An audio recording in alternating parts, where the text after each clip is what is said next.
Бүгд нь орой нь за би оюутан судлаач буй номынгийн Монгол аман зохиолтой ургамлыг ансуулгах тогтмол болон өгүүлэмжийн харилцаа холбоог шинжилхэн сэдв бэлтгэн шинжилгээний өгүүлэлт шүүмж бичсэн. За тус өгүүлэлт нь Антон Стар төгөөс эрлэн гаргадаг эрдмийн хэлхий эдийн шинжилгээний сэтгэлийн 14-р бүтэд хэвлэгдсэн. За энэ өгүүлэлт Монгол аман зохиолын дотроос ургамал буюу өмнө дотроо өвс, цэцэг, шил, мөс, ургамал, улаасын тухай онцлог сонгон тэдгээрийн голлох шинжийг хэрхэн онцгуулсныг тодруулахын тулд ардын аман зохиолын бүрний өгүүлэх төрөл зүйл буюу үлгэр домогтой холбон шинжилж үр дүнг тодорхойлохыг зорьсон өгүүлэл байгаа. За тэгээд энэхүү өгүүлэл нь хураангуй болон түлхүүрэн удирдгал үндсэн хэсэг мөн дотроо өвсний тухай онцлог тогтмол, цэцгийн тухай онцлог тогтмол, шилмүүс, улаасны тухай онцлог гэх мэт үндсэн хэсэгт байгаа. За тэгээд дүгнэлт хэсэг ном зөв хэсгүүдээс бүрдсэн. За тэгээд тус өгүүллийн хэд хэдэн давуу талыг нь дурдвал нэг түрүүнд ач холбогдлыг тодорхой болгож өгсөн байгаа. Эдийн шинжилгээний судалгаа нь тодорхой нэг ач холбогдолтой байж үн цэнтэй үр дүнтэй ажил болж чаддаг. За тэгээд энэхүү ач холбогдлоо юу гэж тодорхойлсон бэ гэхээр ансуулгах тогтмолыг судалснаар тухайн үндэсний хорвоо ертөнцийн талаарх анхны ойлголт түүнийгээ алдлан илэрхийлсэн сэтгэлгээний загварыг тодруулна хэмээн оновчтой тодорхойлсон. Хоёрт судлагдсан байдлын тухайд гэвэл тус өгүүлэлт он цагийн дэс дараалтайгаар өмнөх эрдэмтдийн судалсан байдал, дэвшүүлсэн санал, нийсэдэг зэргийг нь оруулсан нь судлагдсан байдлыг нь тодорхой болгож судлах үндэслэлийг гаргаж ирсэн. За тэгээд судлагдсан байдлыг олон талаас нь авч үзээд тэр талаас яг судлаагүй хэсгийг гаргаж ирж байгаа нь өөрөө үндэслэл болохоор судлагдсан байдлаа их оновчтой, дэлгэрэнгүй тодорхойлсон байсан.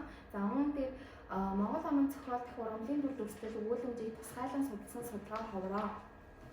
Профессор Ис болон Монгол Улс орны Утга соёл дэх ургамлын бэлэгдэл өгүүлэлтэд ансиг, зурц зүг, бөөмөрөлийн яруу найраг, домог зэрэг аман зохиолын төрөл зүйлсэж тулгуурлан зарим ургамлын бэлэгдэл дотрыг тайлбарлаж хэмээн тодорхойлсон байна. За гурав болохоор ишлэл зүйлс тус өгүүлэлт бусад эрдэмтний бүтээлээс авсан баримт мэдээллүүд маш тодорхой. За тэгээд ишлэл зүйлс хийж оюуны өмчөд хүндэтгэлтэй хандсан давуу тал.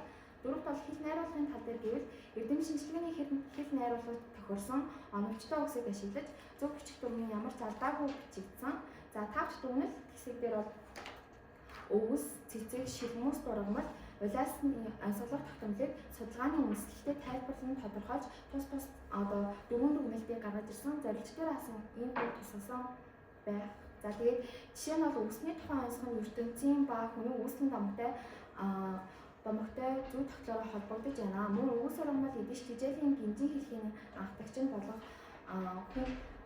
ба хүн зэвсэг эзэмшин ан гурав хийж өвсөн тижээлтнээс махан ижилтэн болж өөрчлөгдсөн өгүүлэмжийг онцгож товчлон хураажээ. Тиймээс өвсний дэлхий зайлшгүй байх хэрэгцээ ба их олон үрждэг зэрэг шинжин өвсийн ансуулгах тогтмол болгоо гэд за дээр дурдсан ургамлуудаа тус дүгнэлт хийсэн байсан. За үүний дараагаар анхаарах хэдийн шаардлагатай талуудыг танилцуулбал судалгааны аргуудаар задлан шинжлэх нэгтгэн дүгнэх тайлбарлах аргуудыг тусгасан байсан. За гэвч судалгааны үндсэн хэсэгт буй хүн яагаад махан үндэстэн болсон тухай домгийг оруулж зөвлөх буй хүүтнүүд дээр ишлэл ихтэй энэ домгийг 1981 онд Баянхонгор аймгийн Баянбулаг сумын ард Максрын мишгээс 73 настай халах гэдэг нөхөө зүйлийг оруулж өгсөн байсан. За дээр дурсан судалгааны аргуудыг авч үзэх юм бол энэхүү судалгаанд асуулгын арга тусгагдаагүй. Харин энэхүү зүйлтээс анзаарвал асуулгын аргаар тодорхой нэг судлуулагчаас баримт мэдээлэл цуглуулсан гэж ойлгогдож болох үзэн. Тиймээс энэхүү домыг авсан их сурвалжийг тодорхой дурдж өгвөл зохистой. За хоёрт бол үндсэн хэсэгт дээрх дөрвөн ургамлыг ансуулгах тогтмолоор нь ялгаж амжилттай шууд биччихсэн байсан нь тийм эмх замбраагүй харагдчихсэн. Тийм болохоор дэс дугаарлаад үндсэн хэсэгт оруулвал мөн зохимжтой гэж үзсэн. За гурав судалгааны дүгнэлт хэсэгт байгаа бүтэц хэлбэрийг адил тустай малгайтай адилтгаж хүншүүлэн дүрсэлсэн гэх өгүүлбэрт өв давтсан найруулгын алдаа гарсан гэж үзээд үүнийг бүтэц хэлбэрийг малгайтай адилтгаж хүншүүлэн дүрсэлсэн хэмээн солин найруулвал зохимжтой гэж үзсэн. За дараагаар нь номзой хэсэгт үсгийн дарааллыг баримталсан ч тодорхой нэг зохиолчийн хоёр бүтээлийг оруулахдаа оны дараалалаар оруулбал зохистой байна. За энд харагдаж байгаачлан цэрэн содном судлаачийн бүтээл дээр 1989 болон 1982 оны ингээд бүтээлүүд байгаа. За тэгэхээр 1982-ын дээр агуулбал илүү тийм зохимжтой гэж үзэж байна. За энэ мэдээс үзээд оюутан судлаач Б Номингийн Монгол амын зохиолдох ургамлыг янзлах тогтмол болон өгүүлэмжийн харилцаа холбоог шинжилхэн сэдв тэмдэг шинжилгээний өгүүл нь тодорхой ач холбогдолтой, онолын үндэслэлтэй сайн судалгаа. Энэхүү судалгаанд баримт мэдээлэл онол арга зүйн хувьд олонхтой хадгалж байсан зарим нэг хэл найруулга бүтэц загваруудыг анхаарах шаардлагатай гэж дүгнэж байна.